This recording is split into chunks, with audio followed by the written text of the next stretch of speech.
Florida, a land of rivers weaving through endless swamps. A land once ruled by powerful native nations, until disease, invasion, and war reshaped its destiny. But some people refused to disappear. They called themselves the Seminole. According to this royal decree, we take possession of this land in the name of Spain. Begin unloading the cargo immediately. This is the story of how Spain claimed the land, how the Seminole people rose, and how the United States government waged the longest, costliest Indian war in American history to take Florida by force. But it's also a story of resistance, of the people who refused to be erased. Long before the word Florida existed, the peninsula was home to powerful native nations: the Timucua, the Tequecobaga, the Tequesta, the Calusa, and the Appalachee. Their cities rivaled Europe's in complexity. Their political structures were deep, spiritual, and organized. But the arrival of Europeans changed everything. In 1530, Juan Ponce de Leon claimed Florida for Spain. But claiming ownership and having control were two different things. And these natives are in canoes. Let's see what happens. They took 4 women and broke up 2 old canoes. He tricks the Spanish into sticking around, and this fight breaks out.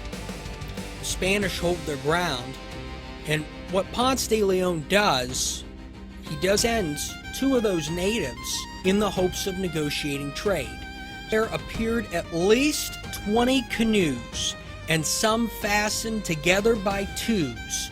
Some went to the anchors, others to the ships, and began to fight from their canoes. The Spanish planted missions, built forts, and captured native people for slave labor. But they never really controlled the land. The early tribes were weakened by disease, sometimes losing 70 to 90% of their population.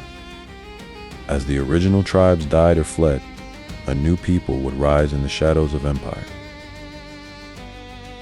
In the early 1700s, war and pressure from white settlers pushed members of the Creek Confederacy south into Florida.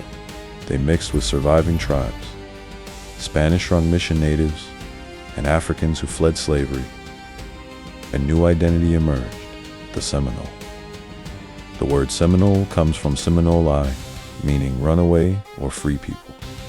They weren't one tribe, they were a collection of refugees building something new. They lived differently from their Creek relatives. They adapted to swamp life, built new towns deep in the Everglades, and forged close alliances with black Seminoles, the descendants of escaped enslaved Africans. Together they formed one of the most culturally diverse and diplomatically strong native nations in early America. Spain's hold on Florida weakened. The British briefly controlled the territory, then Spain regained it after the Revolutionary War.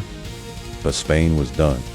It couldn't defend its borders, especially against a new rising power, the United States. American settlers began crossing illegally into Florida. Slaveholders demanded return of escaped black slaves living among the Seminole. Raids, kidnappings, and border attacks escalated. And then came Andrew Jackson. In 1817, Jackson invaded without permission, essentially an act of war. He burned Seminole towns, executed chiefs, and seized Spanish forts. Spain realized it could no longer defend the land. 1821, Spain cedes Florida to the United States. But Spain ceded something it no longer fully controlled: land still occupied by the Seminoles. Just 2 years after the U.S. took control, the Seminoles were summoned to a meeting at Moultrie Creek. They were told that if they did not sign, the American military would remove them by force. That was not a negotiation. It was a threat disguised as diplomacy. The Seminoles were forced from their coastal homelands into a reservation deep in central Florida, cut off from food sources, hunting grounds, and trade routes. Then came the Treaty of Payne's Landing in 1832. U.S. agents brought a small group of Seminole leaders, pressured them, and claimed they signed a treaty agreeing to move to Oklahoma. Many Seminole chiefs immediately denied the validity of the treaty, calling it forged, coerced, signed by the wrong people. The Seminoles refused to leave. The U.S. prepared for war. On December 28, 1835, war exploded.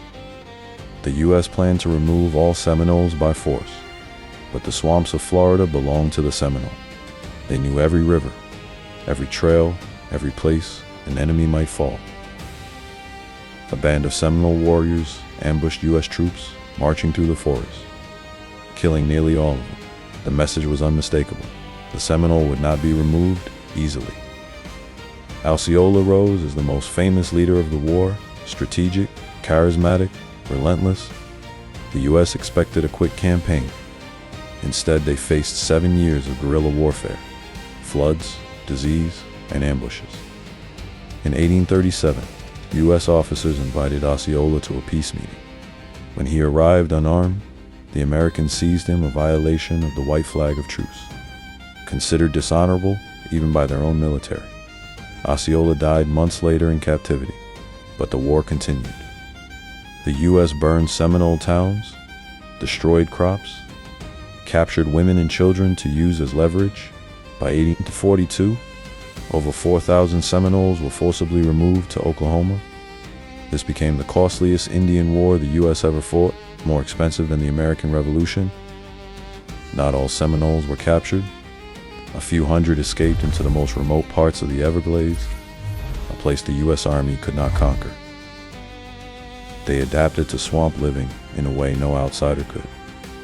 Those who survived were the toughest, most resourceful people on the continent. Even after another conflict, the Third Seminole War, 1855 to 1858, a small group refused to leave.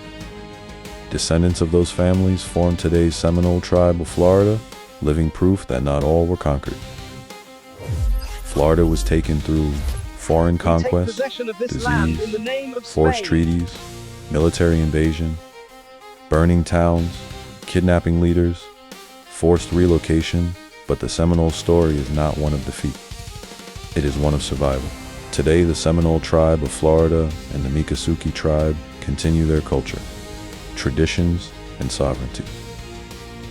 The U.S. government took Florida through force, but the Seminole remain unconquered, unbroken, still here.